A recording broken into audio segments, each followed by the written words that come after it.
Dr. Riley, please unmute. And I'm just talking to myself because, we do that sometimes. But anywho, hey there, hi there, ho there.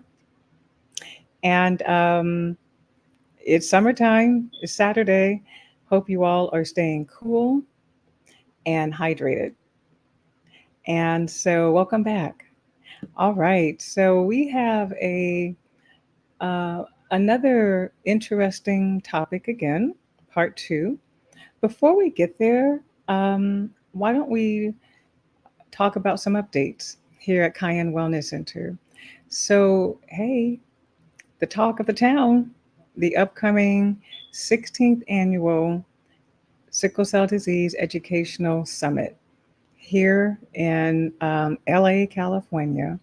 So please register,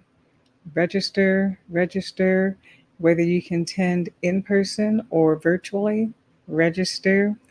This is going to be one of our, I always say that, but this year, one of the best ones that we've ever put on. It is 4 days. First day is Industry Day. And then we have Thursday, Friday, Saturday, September 18th through the 21st. One of the highlights is the Hertz Nazir Nod to Nas exhibit, thanks to Sickle Cell Disease Association of America, SCDAA. And it has been funded by AGIOS and also funded by Vertex. This is the first time it will be here on the West Coast. So if you're on the West Coast, you don't want to miss it. Seriously, you're really going to not be happy that you did. And so it's going to be here for the full 4 days as well, the exhibit. So we're very excited about that. And some of the other highlights, of course, we're going to be focusing on gene therapy. And because that's just what's been going on since December 8th of last year. We're also going to bring back our self care. But on day two, Thursday, we're going to, from the 9 to 12, the morning session, we're going to be getting some highlights on policy with sick cells. We're going to be speaking with Dr. Paula Tanabe and Dr. Caroline Firemuth as well on ER. So of course you want to be able to view that one. We're going to have Care for the Incarcerated. That's why you all are here. And Michael Matthews and Moria Brandon, they're going to be speaking on that. And then from Ayos Kanapa, Yvonne will be speaking about the nurses boot camp. Yvonne Carroll. So that's just day two in the morning. And so you're not going to want to miss that. Of course, we have our award ceremony, live music. You're not going to want to miss that. We honor our 70-year-old plus, our 70-year young plus warriors. So we're excited about that. So come on out and hey, you know what? They can get down, they can boogie, and it's wonderful, wonderful to be in that presence. So that's what's happening. Um, so we're going to have a part three of this. Oh, also in August, coming up in August, we will be having our 504 IEP. We do that every year, right when school starts, right before school, depends upon where you live. It's really helpful, not only for caregivers to know what you should be doing to prepare for your child to go back to school or to, go to school for the first time, as well as if you're a college student or transitioning to college, how to best prepare for that too. So that's coming up the first Wednesday of August. Someone can help me out with the date. I want to say that's probably the 8th, but that's going to be happening in August. So that's coming. And then again, followed by our summit. So I'll be sharing some other updates later, but I know that you all are here to get started. Now I'm going to look to see who's here. I love our shout outs. So please let me know where you're streaming and where you all. Hey, and thanks for saying hello. And let me know where you guys are coming from. So let me just see who's here so far. Tracy Mitchell, hey, hi. Glad that you're here. Liz says hello. Hey, Etta. Of course, we love our Etta. Etta. We're going to have to create a song. That's what we're going to do. Tech team and I, we're going to create a song in honor of Etta. Etta, thank you. I know she's in from Florida. And so as you guys are coming in, please let me know where you're coming in from. Also, a reminder survey. So we like to know how you felt about this and about the topic and the speakers. So, hey, the survey is up there. We want you all to keep that in mind. So let us know so that we know how we did, as well as what topics you guys want to hear, next year. So we do the survey, and I think that's all of in terms of, so depending upon where you are coming from, you can do the Q&A, you can put your information, your answer, your questions in the comment section. August 7th. Yeah, 504 is August 7th. Yay. Okay, so right now, my co host did a wonderful job last time. Excellent. And during that time, made mention about his mom, who was um, in the organization, who can also lend some light, shine some light on what's happening. So first, Tristan Lee, can you come on? There you are. Hey there. Here I am. How are you, doctor? It's so good to see you. You know what? I'm always good. I do not complain. I'm I know always that's good. right. Listen, I just had a pheresis yesterday, right? So I had like 7 units of blood taken out and put it back in. And as God is my witness, I am here in front of you, Thank glowing, feeling good, glorious, and ready to get into this. So won't he do it? I'm really glad that you're here Oh after yeah. all of that. And but yes, you know what? You know my philosophy, where everyone does that. We're here right now. We need to be Hmm. very, very thankful. And so thankful for peace, thankful for love, for grace, and the many blessings that we truly have. We truly have. Definitely. So I'm thankful that you're here. Do me a favor and Hmm. let everyone know who you are. And so just kind of give us your intro before, and then we'll just kind of talk a little bit about what we did Hmm. last year, last time we were together, and then we're going to prepare everyone for this particular part two. So let them know who you are. Give us an intro. Okay. Hello, everybody. My name is Tristan Lee. I am a professional patient advocate. I do this a lot with a bunch of different sickle cell orgs. Sickle cell awareness and spreading sickle cell awareness is my forte. It's my thing in life. It gives me that umph. I love it. And I'm so honored and happy to be a part of this. I am 41 years old. I just turned 41 in June by the grace of God. I am also a fashion designer with the line for sickle cell awareness called Devo Stars. I'm also a professional actor, a professional model, and I recently just came out with my own book this past October called I Have It, It Doesn't Have Me. It's about my journey with sickle cell, and it's it follows my life from the time I was diagnosed with sickle cell, which was like 6 months, up until 19. So it's available everywhere you can get books, Kindle, whatever. And if I'd be so honored if you could pick that up. That's about me. I also, like I said, I love doing this kind of work. Sickle cell is definitely, one of my greatest joys in life because I often felt like, and this is me being very honest, I felt in the beginning, when I was adolescent, like, why me? And then as I started to grow in my life and started to grow in the sickle cell space and realized that my life and my journey was going to be a grand story for the betterment of others with sickle cell coming behind me, I understood that God was really using me for a purpose. And I thank Him every day for just letting me live well with sickle cell and be able to continue to spread sickle cell awareness and help us until we get our universal cure, which I know is coming.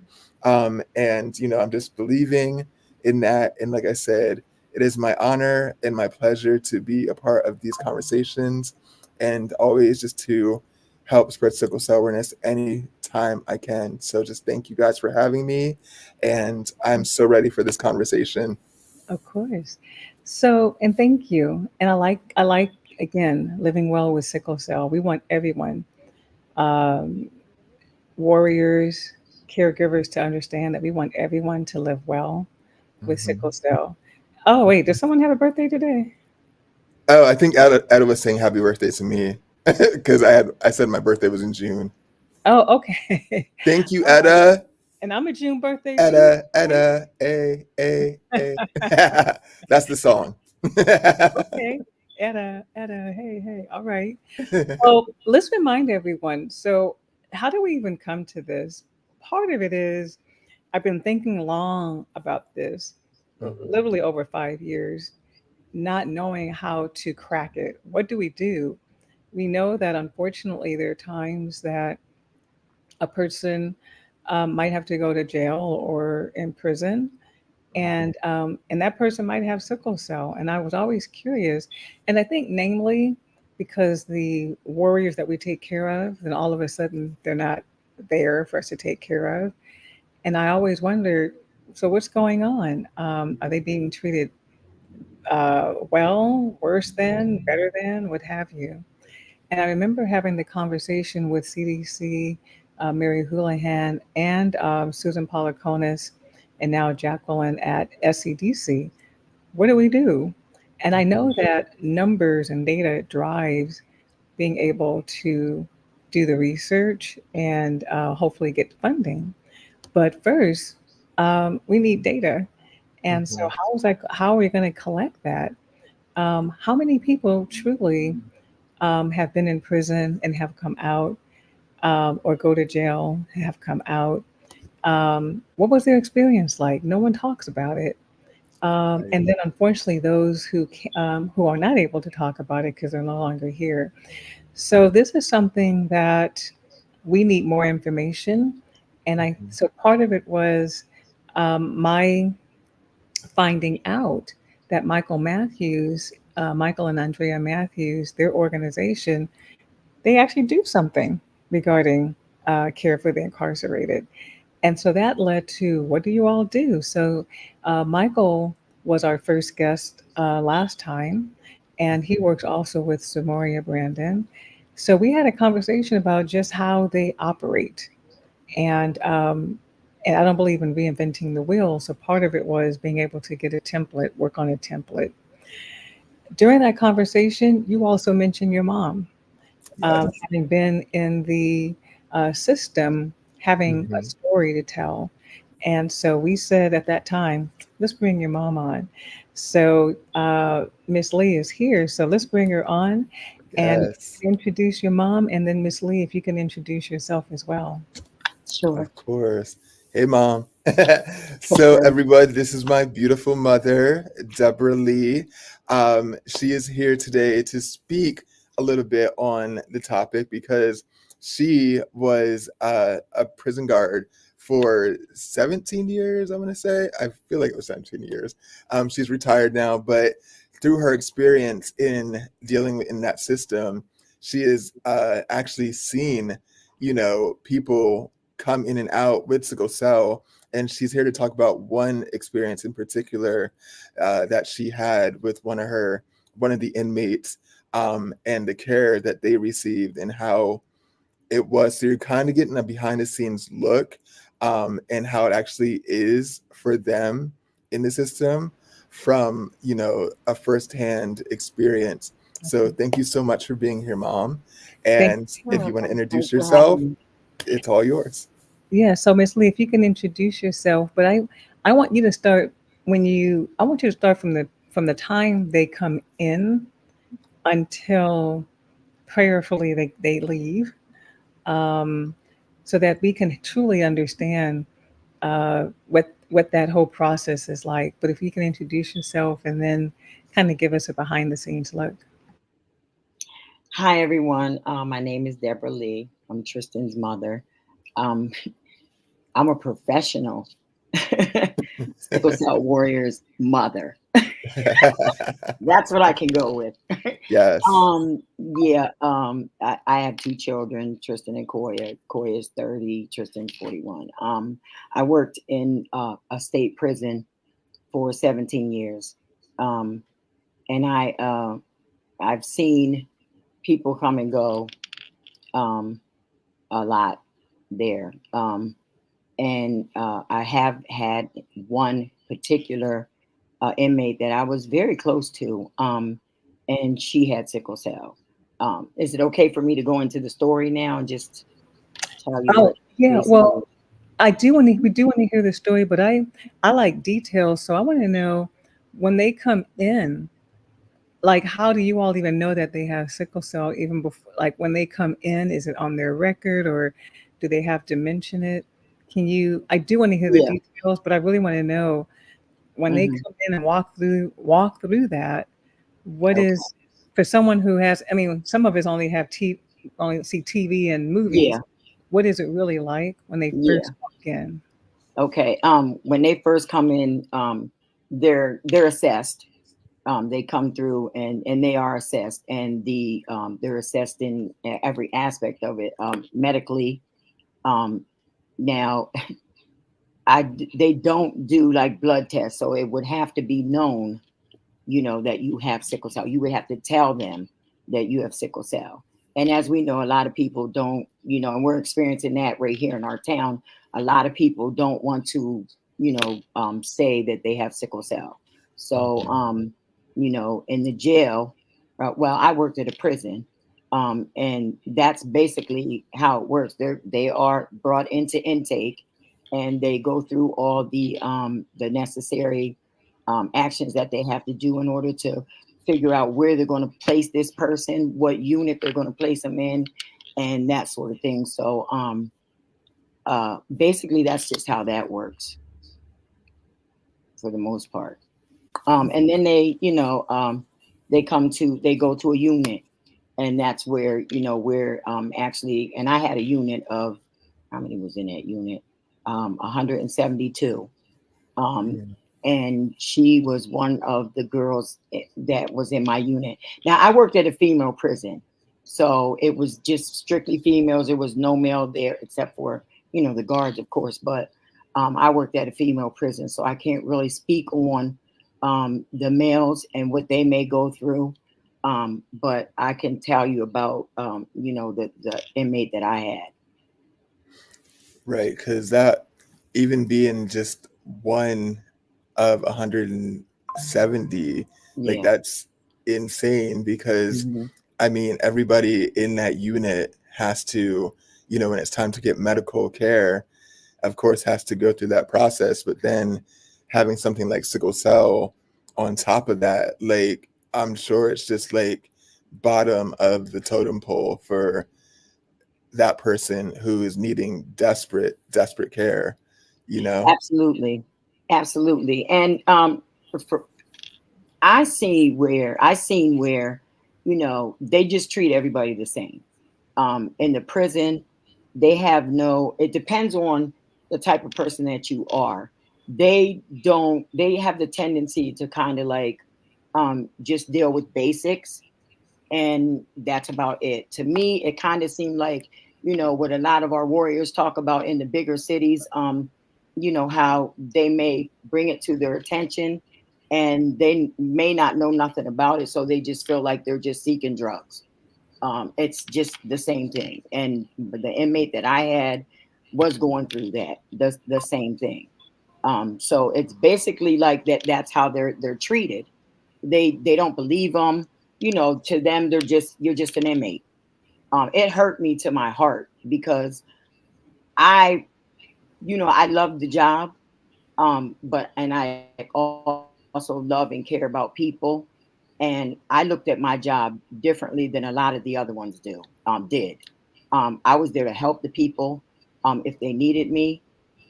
Others were just there to, I guess, get paid and treat people like dirt. I didn't believe in that. So I will say that our infirmary knew nothing about sickle cell. So when she would go down there, to get help or pain relief, they would send her back because they thought she was seeking drugs for the most part. So, you know, I basically just I didn't know at first. I didn't know at first. She just would come to me, Miss Lee, I need to go to the infirmary. I'm having pain. I'm like, well, what's going on? And she's like, I don't know. I'm having pain. She didn't want to share with me that she had sickle cell. And of course, nobody knew that I had a son that had sickle cell because, especially not the inmates. So just knowing that I have sent her there numerous times and they just sent her back. And then one day I just, went as we did cell checks, and she was in a room balled up in a ball and she was screaming in pain. And that scream resonated with me. And I asked her again what was wrong with her. Did she have some type of sickness? And she said, I have sickle cell disease. And that just hit me. And then I shared with her that my son has sickle cell disease, and let me help you. Just let me help you. And she's just like, Miss Lee, they're not going to listen to you. They don't care that they're just going to let me lay here. And I said, let me help you. So I tried to help her, and for the most part, they did what they could do.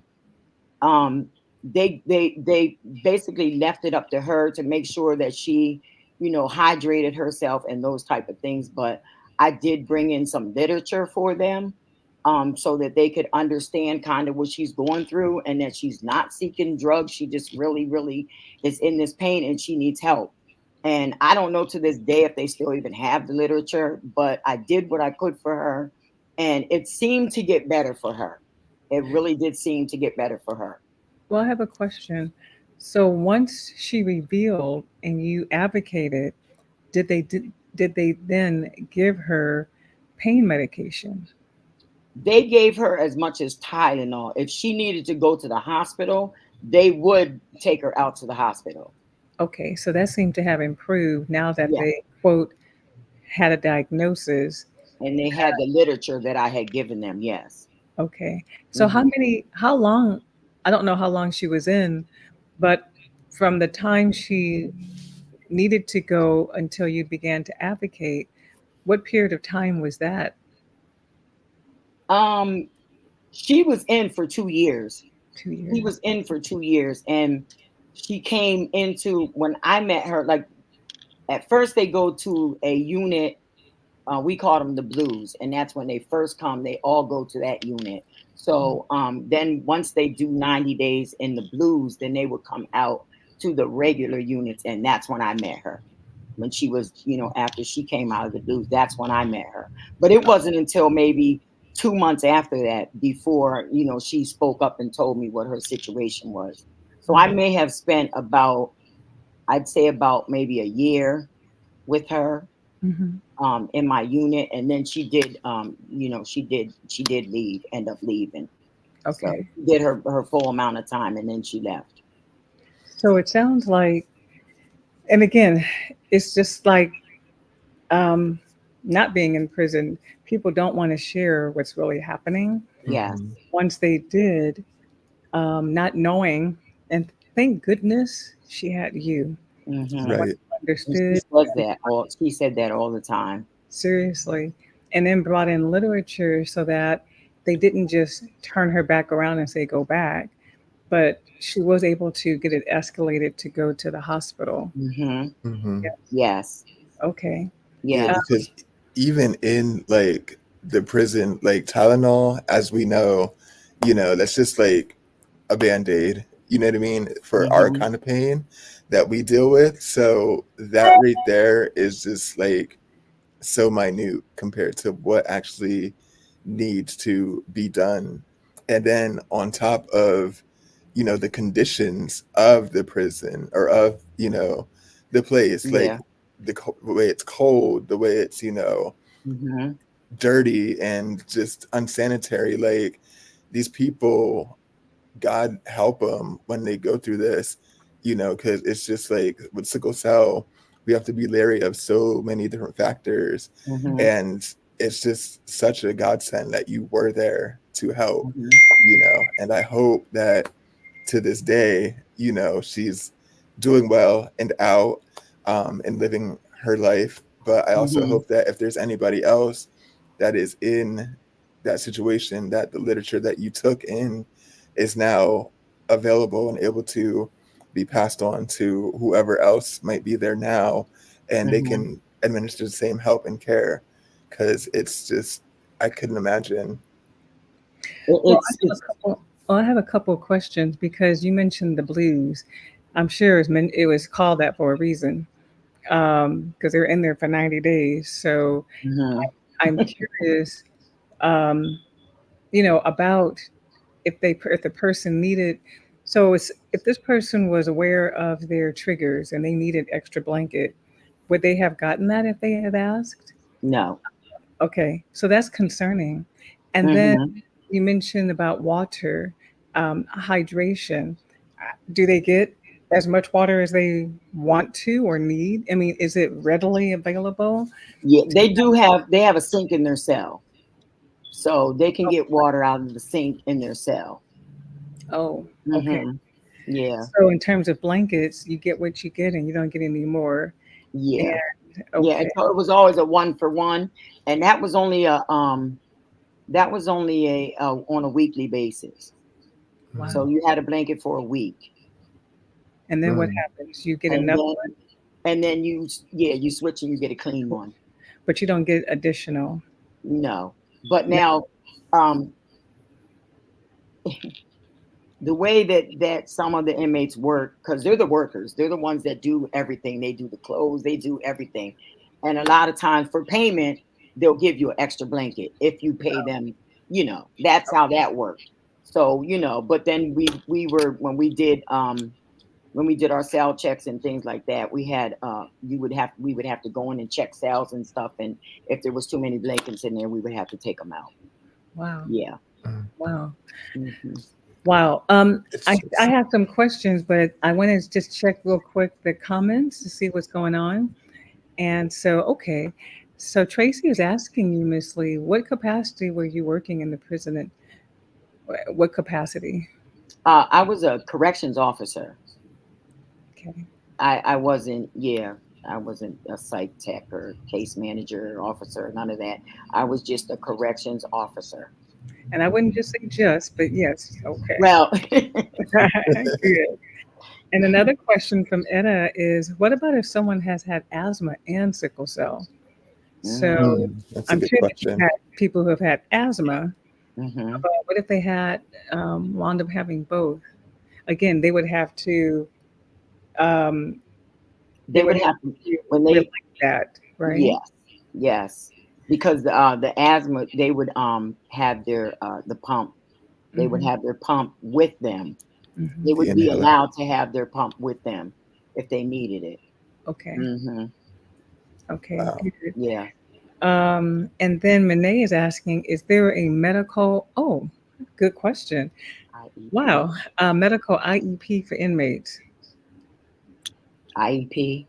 I'm sorry. So I'm sorry. it's okay. We're going to talk about it.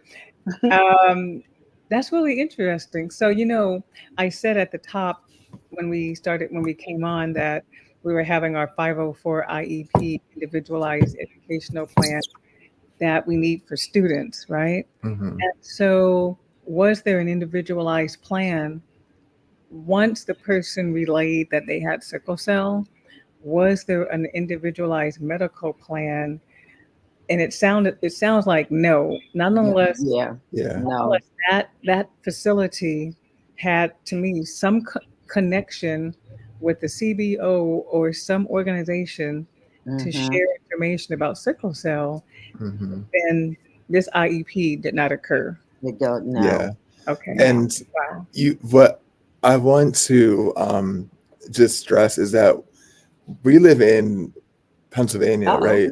So like, um Michael and Zamoria are both doing amazing work for the incarcerated around our area, but the area that we actually live in is very, very small. And as my mom said earlier, like a lot of the people around here don't even talk about them having sickle cell.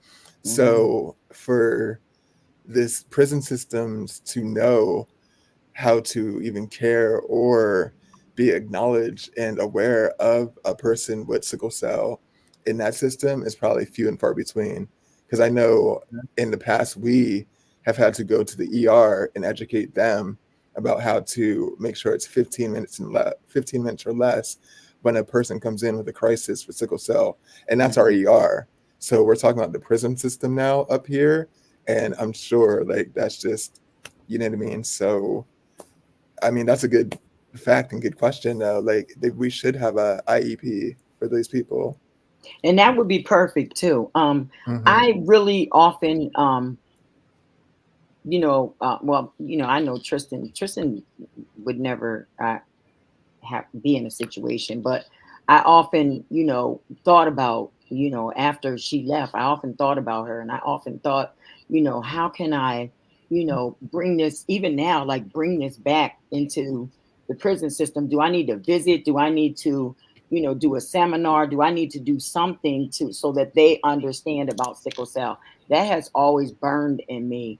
I am willing to go from prison to jail to wherever I need to go, to just make sure that the infirmaries, the nurses, and the doctors have the information that they need for people with sickle cell.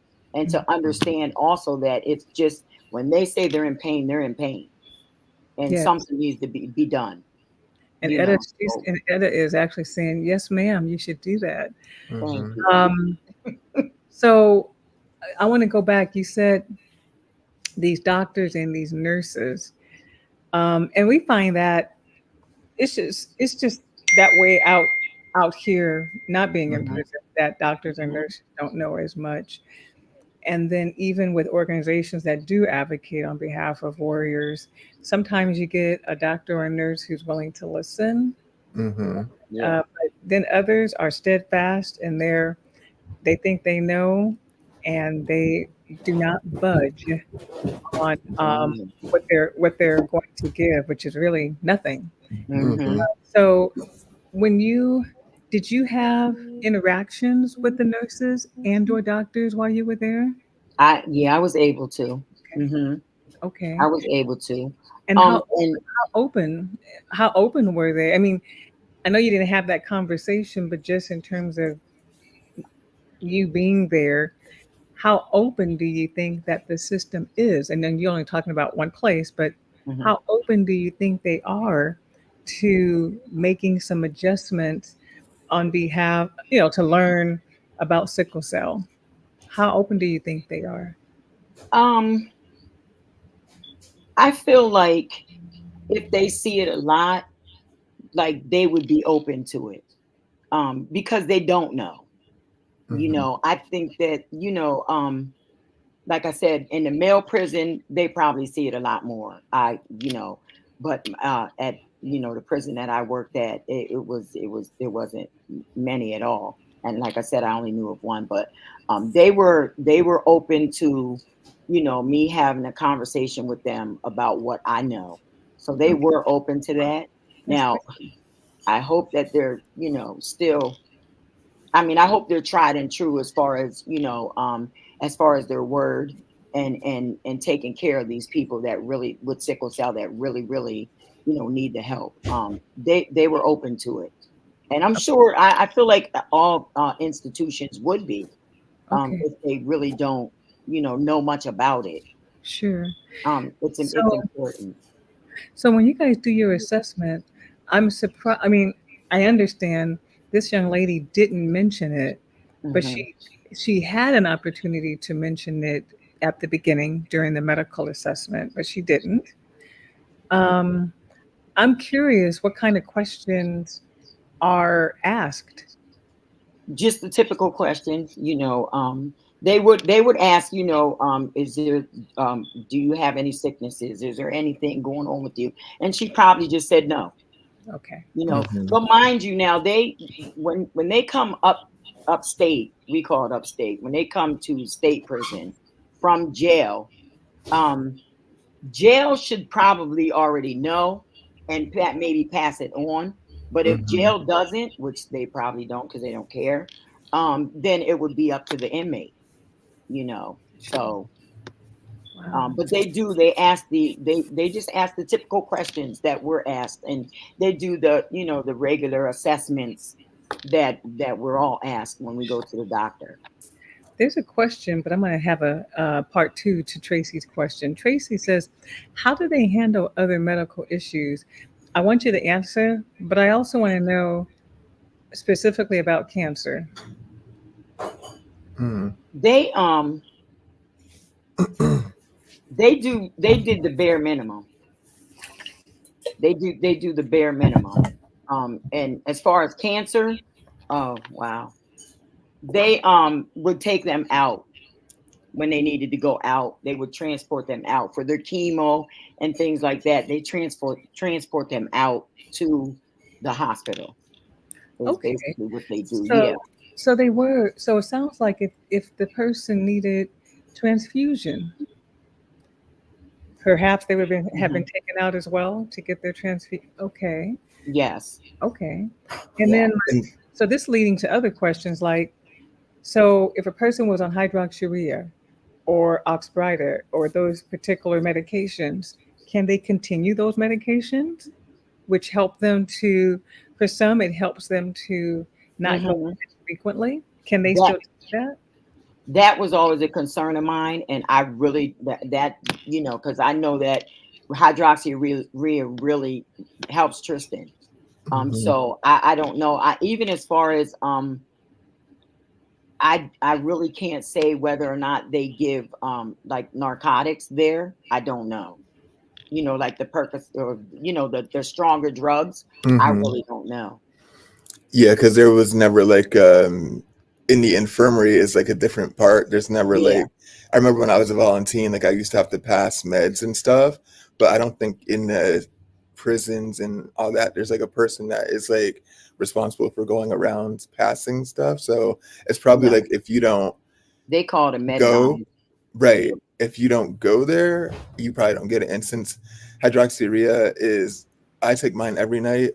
Um, I don't know if like the person would actually be able to go every night to get that, or how that would work. So that's another really interesting They point too. they do a med line. They do 3 med lines actually. They do a morning, noon, and night med line. Okay. But then after that, that's it. So you would, I mean, but like I know with sickle cell, you know how the pain can just grab you and you're in Mm-hmm. between med lines. Mm-hmm. You know what I'm saying? It's difficult to say, you know, I need my Percocet, or I need my whatever it is, Right. stronger medication or whatever. They can't just go and do that. But now, Mm-hmm. because of the fact that I helped this inmate out, she was able to do what she needed to do and they helped her. Like if she would come to me and say, I really need to go to, down to the infirmary because, my sickle cell is really, it's really acting up or whatever, then I would send her down there. And sometimes they would send her out in the ambulance and, and they would take her to the hospital and get her straightened out. And then, she would come back. So even when they send the people out and like to the hospitals and all that stuff, like what is what is it like when number one they go get sent out, but are they there for like the duration of the time of their crisis, or do they just go be seen, the doctor says whatever, writes their script and all that stuff and sends them back, or are they actually allowed to stay there and receive care throughout, like because crisis can go from Hmm. 1 to 3 days, or like 1 week to 2 weeks to 3, you know what I mean? Right. So is it just like a revolving door type of situation? Well, once they're out in the hospital, it's Mhm. at the discretion of the doctor. So Okay. if the person needs to stay there longer, then yeah, they'll keep them there. So for the most part, Okay. it's the discretion of the doctor that is seeing them. But it's just a matter of them knowing that it was bad enough for her to go Mhm. to the infirmary, and them being able to just make things happen for her and send her out. Got you. So yeah. Okay. Yeah, So because I just always wondered that because I just don't like. I remember, what we dealt with when, I would be in crisis, and sometimes we would be there for, you know, 3 days, 4 days, or maybe a month, you know what I mean? right. Until I was like back and ready to go back into society. So Hmm. it's just like I could not imagine just having to be in that situation. And even when you experience them in that situation, like are they still, I guess, handcuffed and Yes, they are. okay. That's the other thing I wanted to say as well. They're always handcuffed, and they always have a female guard with a gun, and well, the male carried the gun most of the time, but there was always a male and a female that would go on transports with them, and one would have a gun, and they would um, yes, they would be shackled and cuffed. Mhm. Their feet would be shackled and they would be cuffed. And then once they're in the room, in the bed, then they're shackled to the bed. So they can't Mhm. really move. They can't get up. They can't, unless like if they have to go to the bathroom, then we would take the shackle off, and then we would let them go to the bathroom. But they're in the hospital, they're always shackled, and there's always a guard with the gun. Wow. Wow. So, again, part of this, what I mentioned earlier, was that Michael Matthews and Zamoria Brandon, they, to my knowledge, are the first, I'm not sure if they're the only, but first CBO, CBOs Hmm. that have attempted to tackle to do something about awareness in prison and in Hmm. jails. And I think awareness in terms of just letting the facilities know we're here, let us know what we can do, but Hmm. also we wish to educate you all. We wish to Yeah, educate you so that the warriors are believed, and no matter how they have to get it, shackled and handcuffed, but they need to be able to get their pain under control if they're saying that. And again, absolutely. part of that is we need a template from them. Um, and I think I also heard, and Christine, you can let me know too, Michael say that Pennsylvania has the most number of prisons. Mhm. Mm. I Can I think Mhm. just I excuse think me it's the for a highest minute? number. I- The Excuse me. highest number of prisons. Mhm. So we, I think we have a lot of work ahead, and part of Definitely. that work ahead is we need data, because data will generate the funds to be able to do more. But part of it is we just need to know for each state um, how many people with sickle cell disease kind of come in and out. Mhm. Number one. Number two, do you have any kind of a plan? Are you aware of the evidence-based management and treatment? Mhm. Um, I so we just it's going to be it's going to take it's going to take a while because there's no data. So Right. we need to push, and I think if SCDC, they're aware that they need to do it, CDC, and we need to push for, let's get some data, let's make the facilities aware of the Mhm. CBOs, and then after that, be available to do some training, Yes, because part of it is definitely. just awareness. Yeah. And They don't have to break HIPAA. They don't have to tell us who. They can just let us know how many and Mm, what protocol do you have. Can we help you develop a protocol for your prison? Can we help mhm. you develop a protocol so that when this person is in, they're getting the care that they need?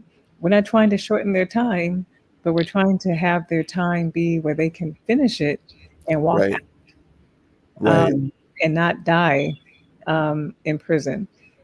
Um, Absolutely. so I think we have, yeah, so not die in prison. I think that's the concern that I have. Uh, Yes. so what you're telling me is they only get one blanket. They can try to get more, but at some point the guards are going to remove them, and Mhm. so they're going to wind up with just the one.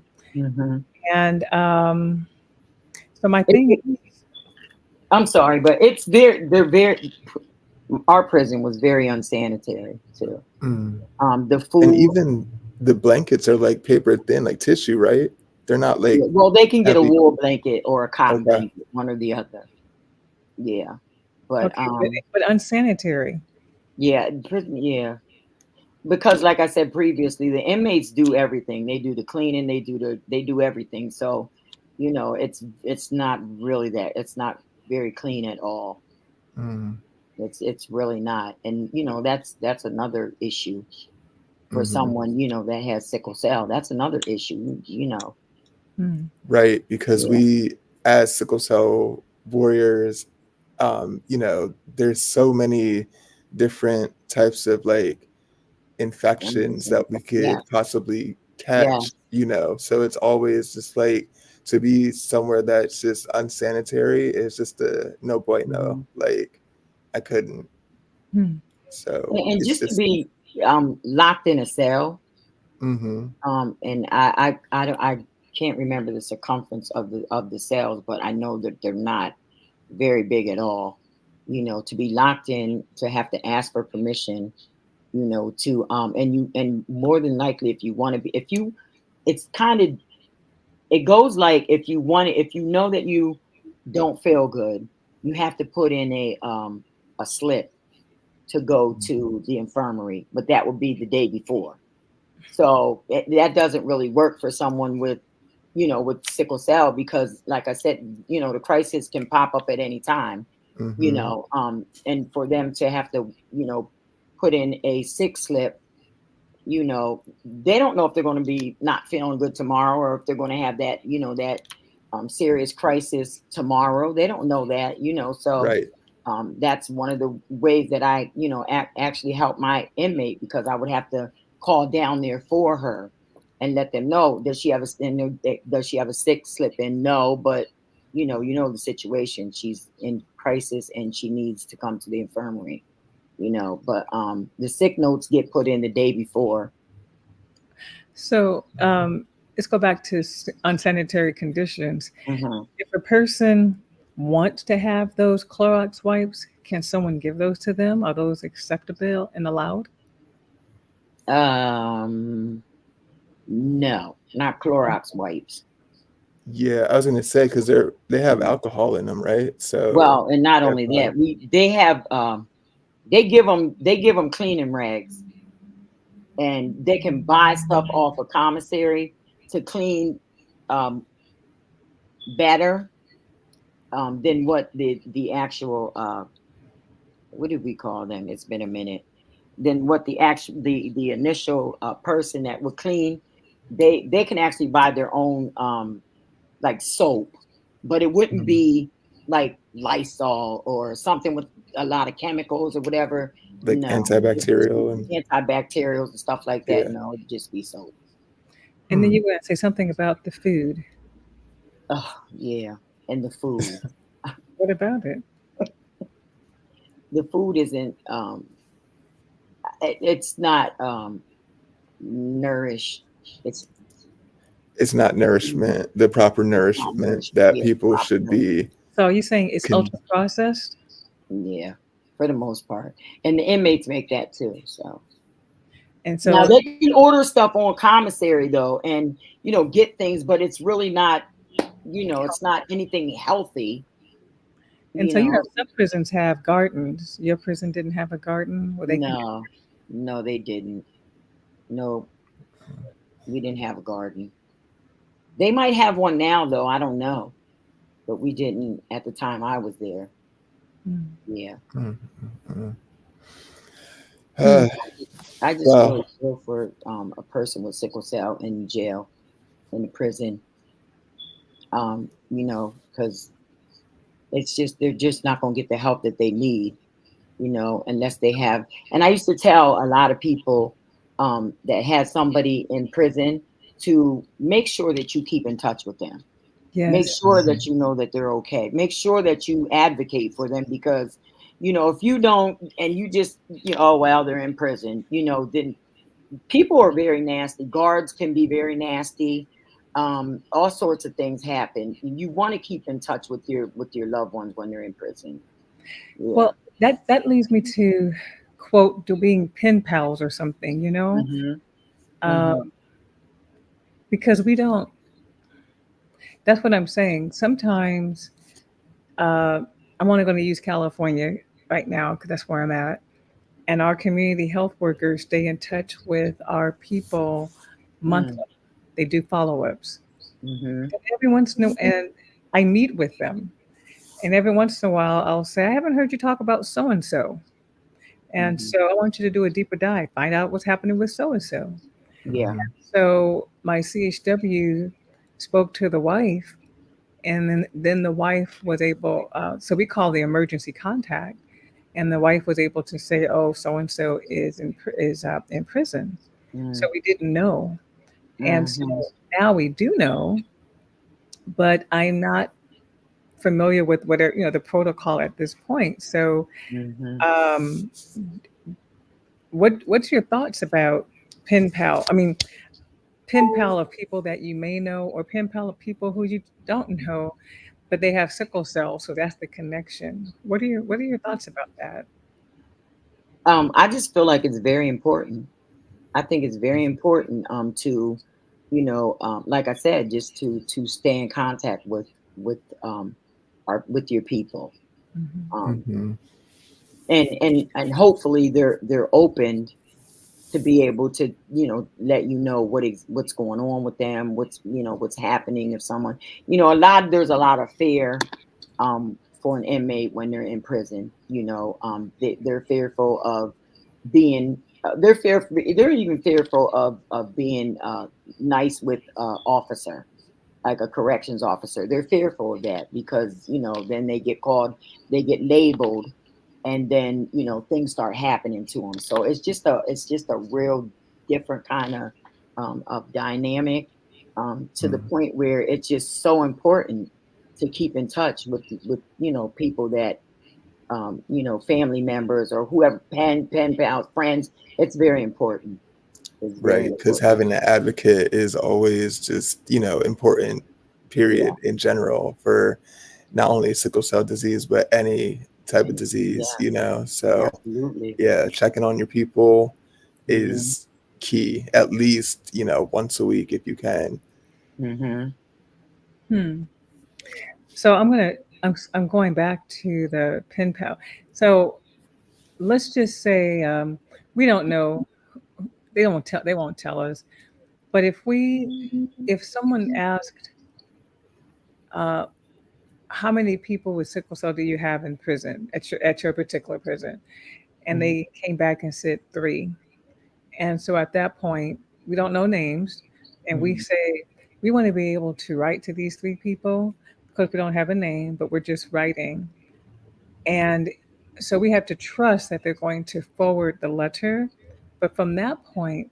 Um, of those three, two people accepted. Once they once they write to us, we'll be able to write back and forth. Correct? Yes. Nowadays, um, they do emails now in the prisons. You can pay to do emails. You can talk on the phone, but there's always somebody listening. But and then letters, of course. But a lot of things that, and even now in the prisons, some of them have cell phones. They shouldn't, but they do. Um, they have the computers. now where they have those computers now where you can do texts and stuff on them now. Like Mhm. it just really, really changed from the time that I was there. Because when I was there, you could only write letters, and the letters had to go all the way to the main hub, which was Florida, and then they would make a copy of the letter and send a copy to the inmate from Florida, Mm. as opposed to the actual letter. They would keep the letter and make a copy and send it to the actual inmate to wherever, whatever institution they're in. And Yeah. that's, are you saying Florida is the hub for the whole U.S. or just Yes. really? I know. Yeah. I believe so because I just know, like, for my jail, they told us that Florida was the hub. That's where it all went. And then Mm. they, made copies of them and then sent it to the inmate, the copy. But Wow.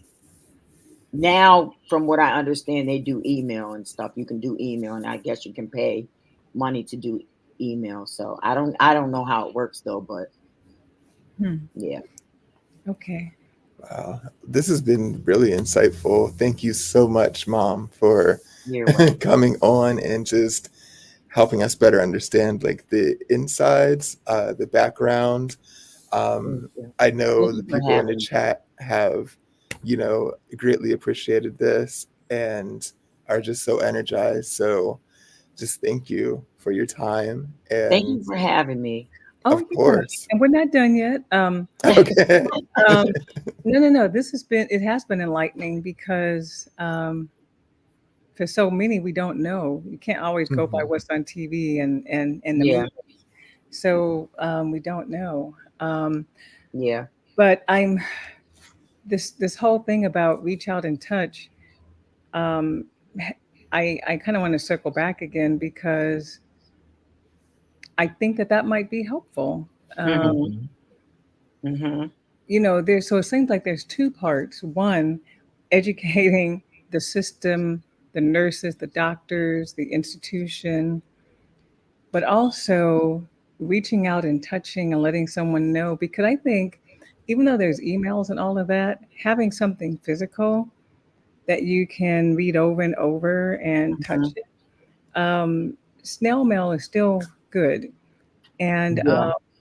so that it's just like when you're in the armed forces and people, they don't know the person but they're writing letters, uh, Mhm. not knowing if that person has family or not, just to say that we care for you. So Mhm. why can't we do that, saying we don't know what they're in for, guilty or not. um, we don't really know, and we're not even going there. But I think it's because we're in this community, all we want to make sure of is that um, we understand, um, how we understand that it may be challenging with Mhm. your disease, and that we care. Nothing about, we don't want to get into guilty, not even, or even what they did, Yeah. other than we care. So Mhm. um, I yeah, just feel like, if I can, I just feel like um I don't know if that would be a violation of HIPAA to get information on how many people in the jail have sickle cell. I don't know. yeah, I but really don't know. not, That's something we're not that's asking. a good thought. But we're not asking for their name. We just want to know a number so that Yeah, we like a census. can actually just send a letter. We're not asking for names, but if they say we have three, then we'll send three letters. Okay, Mhm. so to send a letter, Oh, we well, would have to have their name and number. you do. You just, Yeah, so we just can't send it, and that's right, because it goes to Florida, and yeah, and it has to have a name and number. then we, Everybody has a number okay. there. But I was looking at what Tracy just said. What did I she think say? they probably need to start with the infirmary nurses and doctors and educating them up on, and that's perfect. That's Right. exactly what we need. That's Yeah. exactly what we want, because that's where it's going to start, is the Mhm. infirmary with the nurses and the doctors. I mean, I don't know. I would love to be able to like call a meeting with them, Mm-hmm. in each institution, or I mean, there's so many institutions in the United States, but to have a meeting with nurses and doctors and just, talking about these types of things would be perfect. Well, so let's talk more about that. Um, these nurses and doctors who are in prison, is this their only job? I asked for a reason. Some of them, yeah. Well, Well, yeah, I think, I'm yeah. asking because if that's the case, then maybe there's a way to round up prison doctors and prison nurses. Oh, okay. Mm-hmm. That's what I Hmm. mean. Yeah, A way to yeah, round up to. yeah. Mhm. Yeah, That, like that would be. if that's like their specialty, I get what you're Mhm. saying. Right. That would be great. That would be, yeah. That Because would then we be. could do like an outreach with just that specific Hmm. group of doctors and nurses and have a better, get them to have a better understanding of what it takes and the proper way to treat these people. Hmm. Yeah. Yes. I wonder if we can go with the group that is already established in each prison, Angels for Prison. Hmm. That's a possibility too. Right. Yeah. That's I mean, definitely a it's, possibility yeah. to This is go with just the group. great, like food for thought because it's Yeah. definitely making me think. It, You know what I mean? Like, yeah. But it definitely needs to happen. I will say that it definitely hmm needs to happen. Sooner as opposed to later, simply because we just don't know if they're up on what's going on with people with sickle Oh, cell. So hmm so we're going to make it. We're very going to make important. it happen here. Um, and I just want to remind everyone again. Number one, about the survey. And so fill out that survey. The tech team will put that up on the both on the screen, but also in the chat. Two, at the summit, we're going to continue this conversation. Michael Matthews, Amoria Brandon, Roby, um, part of the summit on Thursday, which is the 19th. Their talk is from 9 to 12, along with with Dr. Tanabe, along with Ashley Valentine, Six Cells, and Mhm. along with Yvonne Carroll talking about the nursing boot camp. So we're going to continue this conversation as well. hmm Um, and I just lost my train of thought. I would love to be a part of it as well. Yeah, because Well, it's so needed. Michael and yeah, and so part of that. definitely, and my train of thought will come back. I wanted to make sure that I talked about the survey for you all to fill out. But let's just see what's in the chat, and then I'll have the flow come back to Thank my you very brain. much. I never thought about it. I think. Florida is the place for mail. Oh, Florida is the place for mail for Pennsylvania. So Okay. maybe there's another place for California or Right. It must like Okay. go through channels in different Yeah. I'm areas. just. Okay. That makes Thank you sense. so much. I never thought about it, but I think Six Cells does not exempt us from crime. oh Period. no, it So, doesn't. No, that's unfortunate. mm-hmm. Yes, Wow. unfortunate. Um, so goodness. Anyway, going back, I was just thinking on a state level, hmm for those who are interested, I think it really does start with CBOs. Mm, The CBOs would have to be involved, get a task force. That's what they have hmm in Pennsylvania, who can who can do some of the research in terms of first the doctors and the nurses mm-hmm. who are in the prison, so that we can do grand rounds or provider in-service training. So, like everyone was saying, it starts with them, right? Let's get hmm them trained and let's do it annually. So that starts there. Two, um, I think you already answered my question, Miss Lee, because unless we have a name, they don't allow you just to write. It has to go to a hub before it Mm-hmm. goes to someone. So it's not like the armed forces where they can just hand someone because they have sickle cell a Yeah. letter without Yeah. having gone through Mm-mm. Yeah. So if there's a way, though, I like to figure out what that is, because it'll be nice for them to know that people are thinking about them. Yes, absolutely. Definitely, definitely. Yeah, I'm actually going I to. just think it. Oh, go ahead. I'm sorry. What'd you say? No, go ahead. Oh no, I was going to say I'm going to reach out to the Harrisburg Sickle Cell Council and see if we can, uh, start the process to maybe do that, like their outreach, because Harrisburg, Absolutely. you know what I mean? It's the Hmm. capital's right there. Like we could definitely just branch out and get this Right. thing going because it's important. It's very important. It's very important. Tracy says, I think maybe tapping into the state governors to inform them that they may have inmates with sickle cell due to its life-threatening disease. Hmm. Yes, I mean, Hmm. there. Yeah. I think. I think. Thanks, Tracy. So again, part of it is, again, here we go again with data. So we've been Mm-hmm. asking for this for several years. We need data. That's what we need, and that's not something that we all can do as a CBO. I know that SCDC and CDC, they have this now on, I think at the top now of their list. But it's about, how do you go about getting data from the Mm-hmm. jails and the prisons? Mm-hmm. Um, there has to be a way that they could, l- I don't know, get that shared. But like you said, Miss Lee, the person has to also share it. So Right. Be unless it's forthcoming already with the known, information. at That's when the hard part. they were in jail, unless it's already known, uh, Hmm. the person's going to have to self-identify. Yes, Yeah. that's the hard part. And we have experience, like I said, up here we tried to start a group like years ago in our Hmm. area, and unfortunately it fell on deaf ears.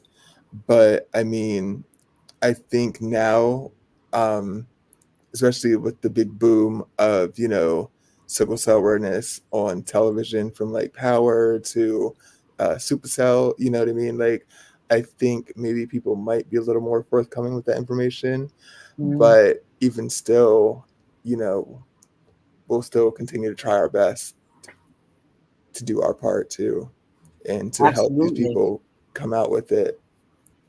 Absolutely. Okay. Hmm. Hmm.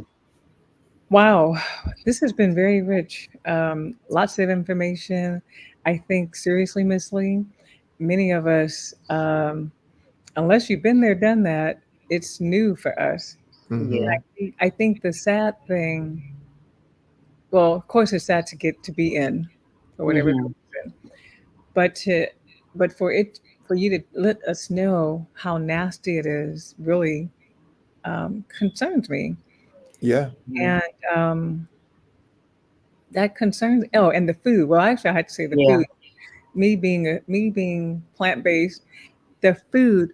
Hearing about that bothers me, Yeah. in that it's almost, you wouldn't even want to give it. You didn't say this. This is my words, but you wouldn't even want to give it to your dog. No, you wouldn't. You Yeah. wouldn't want to It's give it to your dog. processed They and fed us as well. We couldn't bring food in, Mhm. so we had to eat at our dining hall, and the inmates fed us as well. But I didn't eat their food.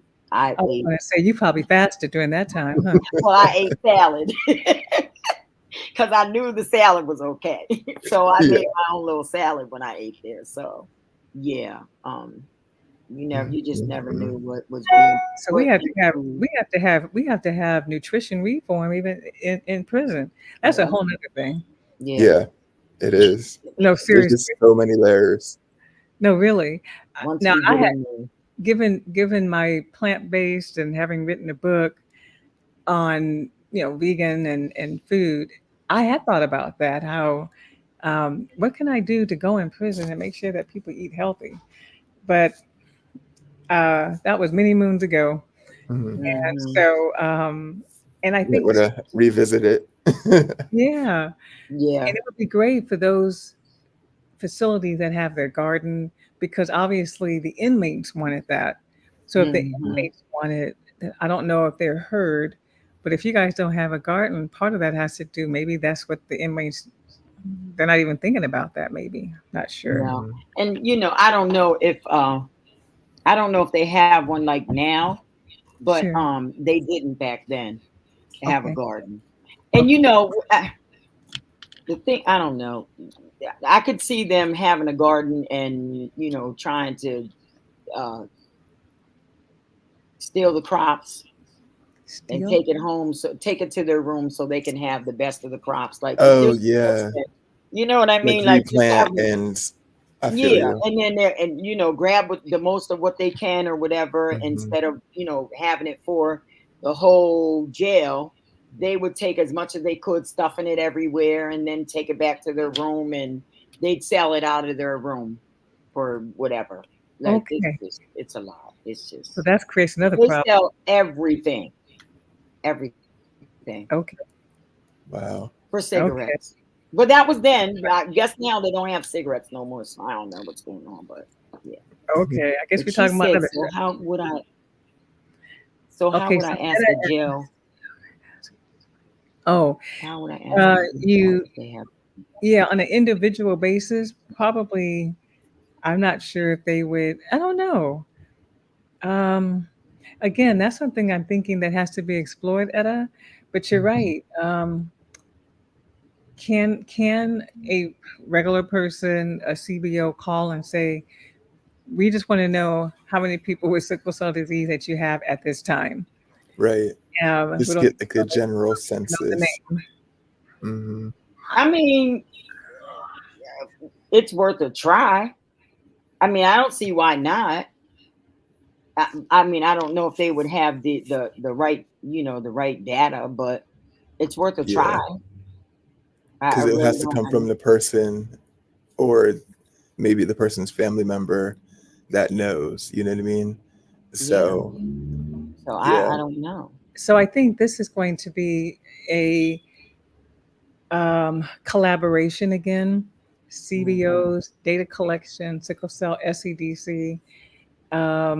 So we're talking about it, you all. Mark the time, 2024, and we want to Mhm. see some movement between now and next year. How can we start moving to get this data? Yeah. We're actually hoping that by collaborating with SCDC and CDC, that we can even report on the Yeah. progress that they've made. So this is what we want Mm-hmm. to do.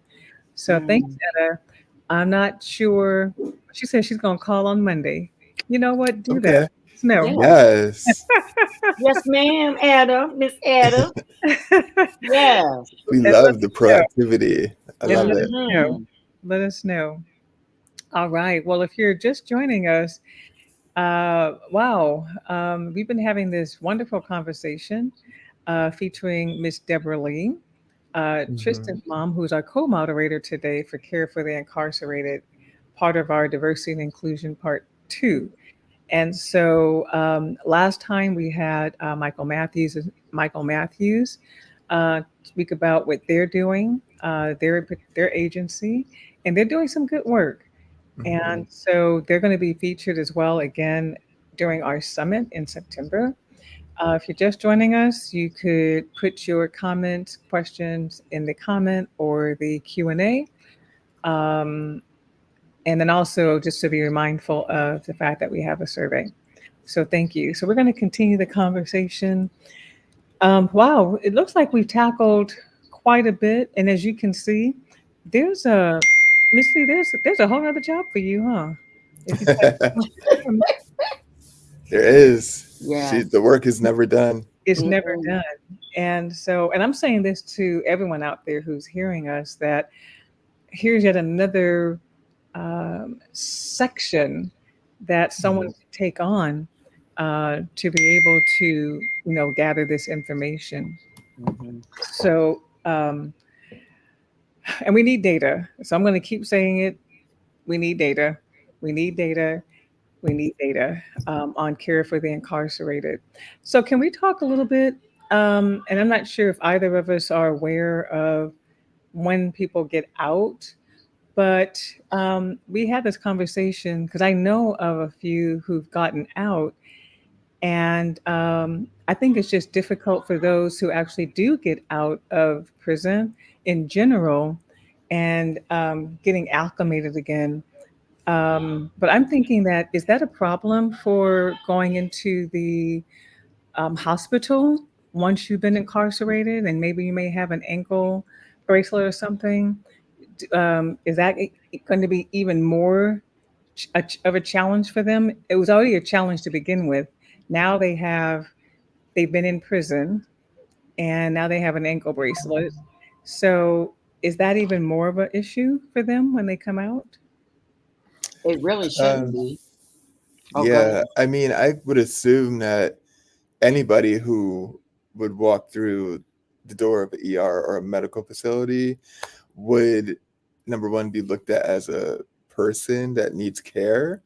But at the same time, I do know that since there is like security and all that stuff, seeing that ankle bracelet might take somebody back, you know what I mean? And just have them kind of be more standoffish. However, they should really just focus on the person's needs, you know what I mean, before them focusing on the fact that they were incarcerated and now have, you know, this ankle monitor or whatever.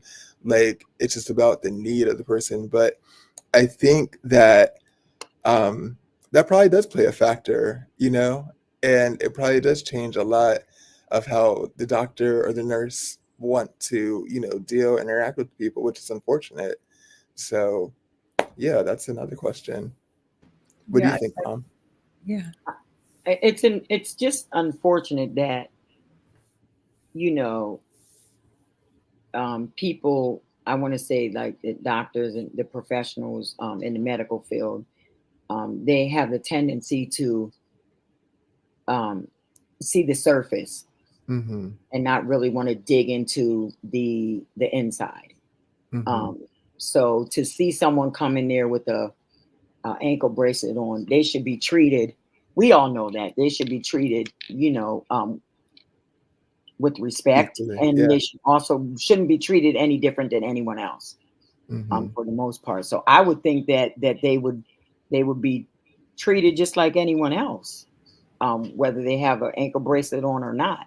But like I said, unfortunately, we live in a time when people want to, look at the surface, and just because you're this or just because you have that on Mm-hmm. your leg, I'm not going to give you the best treatment. We've Right. run into It's like that numerous times. stigmatized. Yeah, they Yeah. stigmatize people. Yeah. hmm And, I and know. it's so, Well, yeah. one thing I do know, one of our clients who was incarcerated, um, I became aware of, and that person did their time, hmm and so I became aware when that person got out because as soon as they got out, they called Mm-hmm. hmm saying, "I need to go to the hospital." Wow. They were just released. Mm, In other words, right outside the facility, mm. needing, Wow. They needing went into and needing to crisis. go At a to the crisis. needing to yes. Mm-hmm. And Wow. who knows? So one thing I didn't do is as we were getting the person a ride there, of course I didn't say, so how long it has been going on for some time. We're just trying hmm to get things moving. Mm-hmm. hmm I don't know how long they were in crises, but I know hmm that they had just came out Wow. outside of the facility Mm, mm. and had to go That in. breaks my heart. Yeah, that's rough. Right? Yeah. Mm. Because, and just to think they might have been dealing with that days before, you Yeah. know, it's hmm just that's so crazy. And but part of it is sometimes you don't want to say anything because when you know Mm-hmm. that your time is coming up, right? You're not wanting to rock the boat. You know, Yeah. going. Absolutely. You know that you have Absolutely. your 2, 3, 4, or 5 days.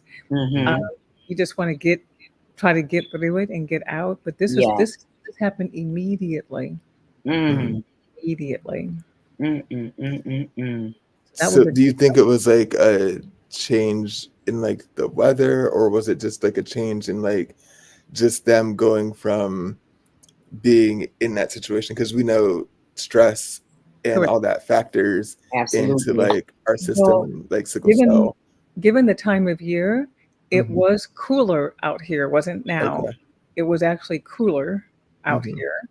So I think that was part of it. Hmm. But the person called immediately when they got out. So it didn't happen right then. It was Hmm. Mhm. it was happening. Mm, Wow. It was happening. mm, But yeah, the weather it was cooler. Hmm. Uh, at that time of month, it was cooler. So Yeah, that mm. also played a role as well. Yeah. that's so You have better sad. been to the jail and prison. So I think part of it for me is making sure that they're not invisible. Hmm. Yes, Curtis that's Mayfield important. Curtis Mayfield wrote a song called "To Be Invisible." You may, if you remember Claudine, the movie, it was Mhm. featured in that movie. But I really like the words to that song, and I'm going to pull it up and I'll read it. Um, but to be invisible, the words are very powerful, and we Hmm. don't want those who have sickle cell to be invisible to us.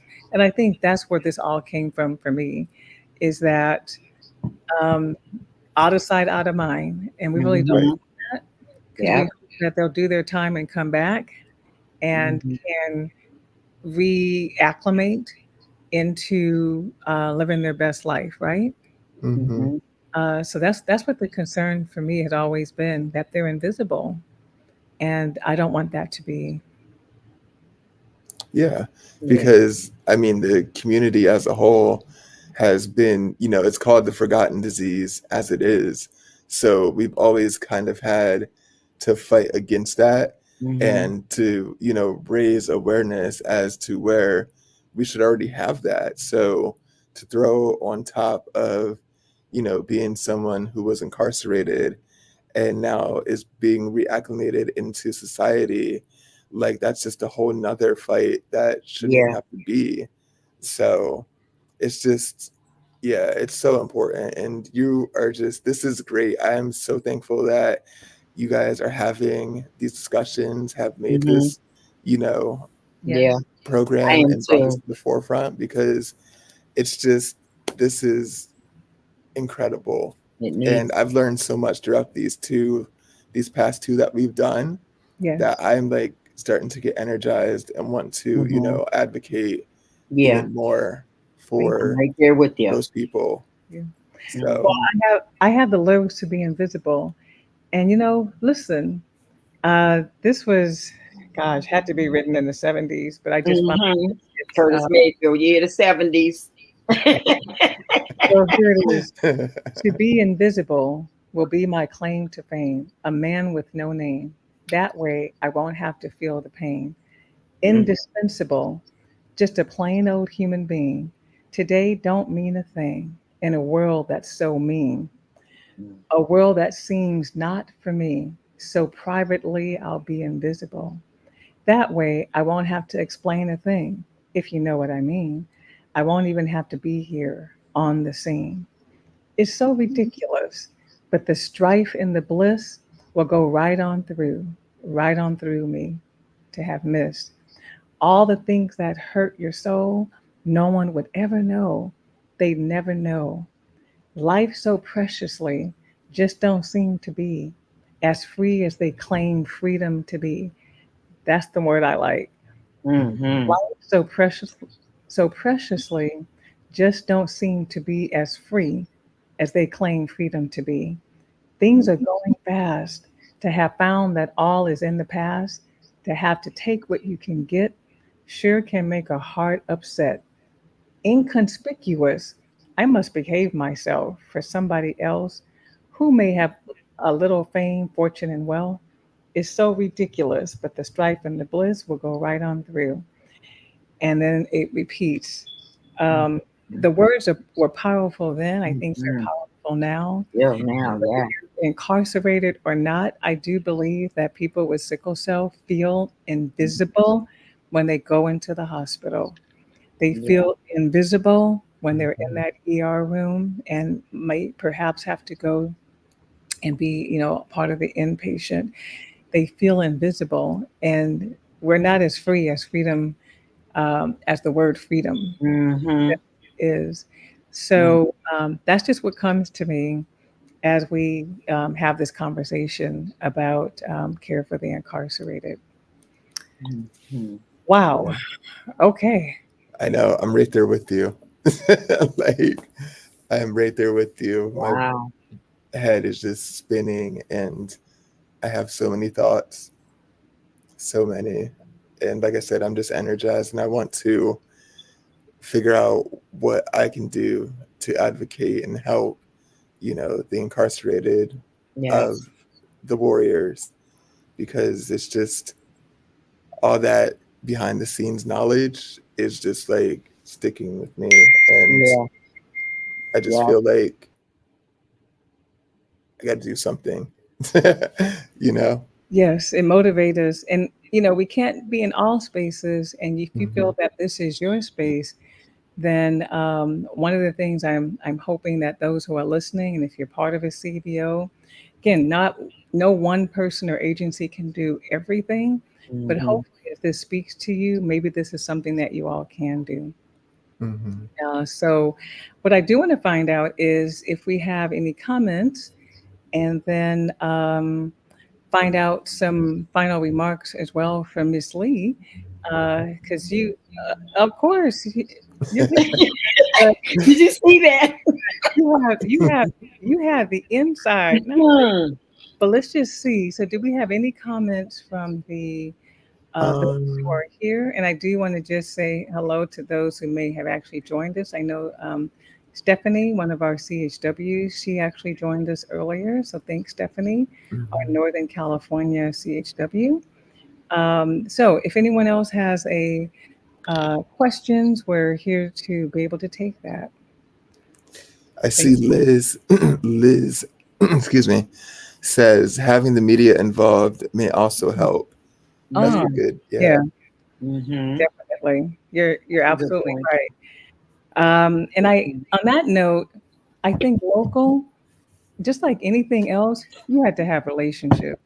Mm-hmm. Mm-hmm. Have to have relationships. So I think it's time that we have relationships with our local news person, Mm-hmm. Mm-hmm. because that's the only way for them to uh, make this a priority in terms of Mm-hmm. newsworthy. So it is about relationships. So if you're one of those that love to speak and do what you need, love to speak and meet folks and share about the sickle cell experience, that's how I think media can be involved nationally at the, Mm-hmm. at the local level. Yeah. All right. So we're at that, we're a little bit early, but it's okay. And so I wanted to, I There's wanted, a oh, go question right here. Do you have it's from Etta? Do you have letter to send to the jail and prison? Did you see that um, there?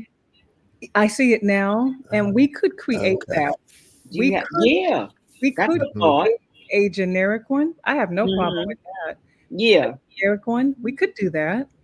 Um, a generic one that you all can use Yes, that that we would know be perfect. won't get censored or anything, because Mm-hmm. Mm-hmm. all we're doing is reaching out in touch saying um, um, that we hear you, we see you, we I can figure out, we can get someone to write something that is generic enough Right.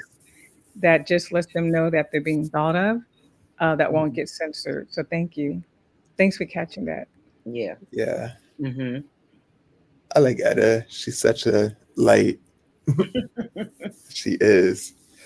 But Um, so I go I ahead. know that there's been I will reach out to the local news to get someone to do a story. I know Oh, that there's been God bless you.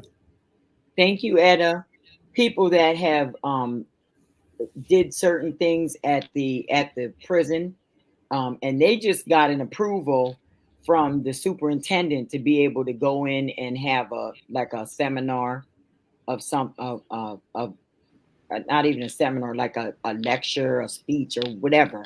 Okay. I've seen that numerous times down there.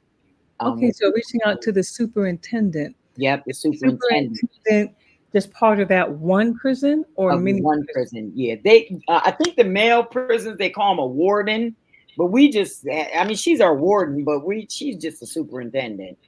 Mm. Okay. So reaching out to So the warden.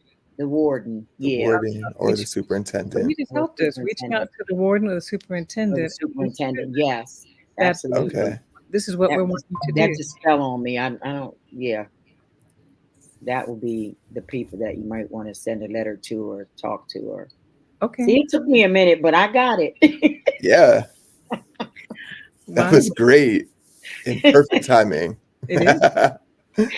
Well, I do want to remind everyone to fill out the survey. And Mhm. so, Miss Lee, this has been great. Thank And you so much. but I do want you to, can you share? We're heading into final remarks at this time. Mhm. What if final remarks, comments, thoughts that you actually have for our community?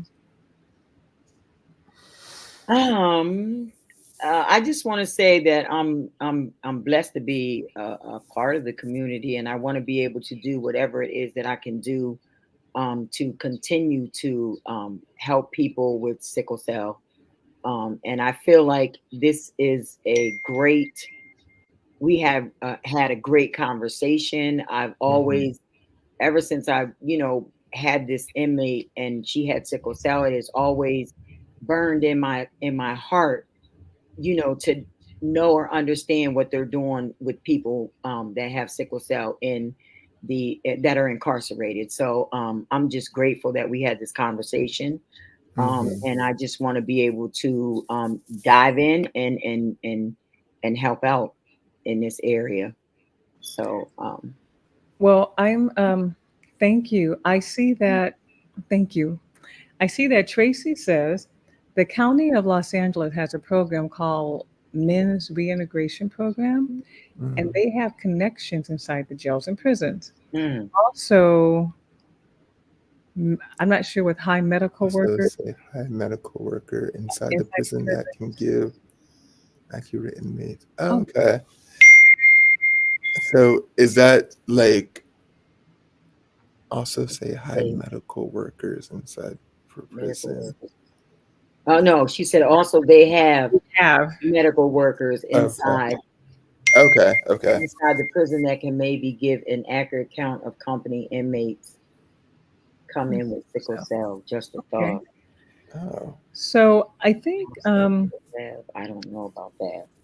I But, think so this is how I think we should move forward. We have part three, but Mhm. mhm, I think moving forward right now is number one, which CBOs, people in your particular, because we have to do this on a state by state. Mhm. mhm, This is not a national campaign. I still think that we need data. And Mhm. so I'm going to continue to let SEDC and Mary Houlihan of CDC know that. mhm, That's number one. But number two, meanwhile, we can still reach out to the warden and superintendent to see if we can get in and do mhm, I don't want to call it a grand rounds, but provider in service to just mhm. make the staff, and I'm saying the staff, but particularly the medical personnel, aware. Mhm. Because Yeah. we, even though we don't know where their heart lies, but it's like today, once we have the information, it's not Mhm. going to leave now. We have the information about the nastiness and all of that. It can't even get out of our brain. So Right. we Right. give them the information about the evidence-based management and treatment. They can't deny it. They may not follow it, but once we give it to you, you can't deny it. Mhm. And Mhm. so we want to be able to start doing that. So I think that's also the part, that's one part of it, Yeah. the data, another part of it, the education and the awareness.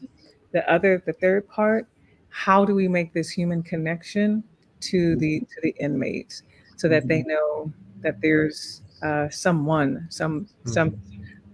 body out there that cares whether they're alive.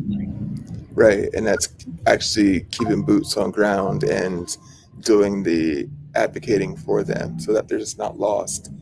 Right. Yep. Right.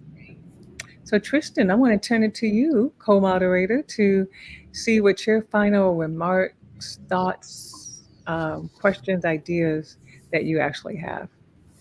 So my final remarks as far as this goes, like I said, I'm just so energized now and charged by this. I'm definitely going to reach out to the Harrisburg uh, Sickle Cell Council and make sure that, they can, because I think Hill Day just went by in Harrisburg, but I do know that they stay in touch with the senators and all that stuff up there. So with me reaching out to them, maybe they could actually put us in touch with somebody to actually get us in touch with the wardens and the superintendents around Pennsylvania so we could start, getting this program going or this initiative going.